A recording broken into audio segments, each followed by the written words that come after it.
முதலாவதாக பார்க்கின்ற பொழுது மேஷராசி. மேஷராசிக்கு அதிபதி செவ்வாய் பகவான். அவர் 6ஆம் இடத்தில் அமர்கின்றார். பொதுவாக செவ்வாய் 6ஆம் இடத்தில் அமர்வது யோகம்தான்.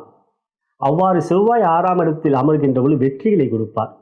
6ஆம் இடம் ரண ருண ரோக சத்ருஸ்தானம். 6இல் செவ்வாய் அமர்வது பகைவர்களை வெல்லக்கூடிய ஆற்றலை கொடுப்பார், தைரியத்தை கொடுப்பார், துணிச்சலை கொடுப்பார். கடன்கள் தீரும். கடனாளி உங்களை கண்டு கொஞ்சம் ஒதுங்கி விடுவார், உங்களை கஷ்டப்படுத்த மாட்டார், கொஞ்சம் நேரமும் கொடுப்பார். கடன் இருந்தால் வழக்குகளிலே வெற்றிகளை கொடுப்பார். அதே போலவே நோய்கள் இருந்தால் அந்த நோய்களை அகற்றக்கூடிய, பிணிகளை அகற்றக்கூடிய ஆற்றலையும் உறுதியும் கொடுப்பார். ஏனென்றால் உறுதிக்குரியவர் செவ்வாய், உங்களுக்கு அவர் ராசியாதிபதி. ஆகையால் உங்களுக்கு 6இல் அமர்வது செவ்வாய் யோகத்தை தருவார். அதே சமயத்தில் சனி செவ்வாய் ஒருவர் பார்த்துக் கொள்கிறார்களே என்கின்ற கேள்வி உங்கள் மனதில் எழும். ஆனால் உங்களுக்கு சனி விரய சனியாக 12லே 7.5 சனி நடந்து கொண்டிருந்தால்